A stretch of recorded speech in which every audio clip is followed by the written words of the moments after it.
Hello everyone and welcome back to our channel. In today's video, I'm going to show you how to download your invoice on Amazon. So without any further ado, let's get into it. At first, open your preferred web browser and head to Amazon's website.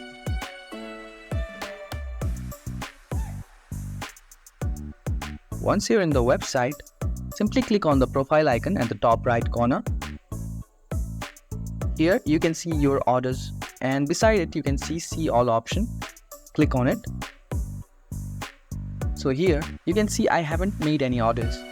If you have, all of your orders will be displayed here. Now in order to download your invoice, simply select the order and you'll be able to see download invoice option in the screen.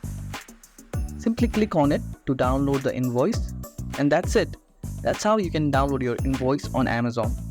If you found this video helpful, don't forget to give this video a thumbs up and subscribe to our channel for more tutorials like this.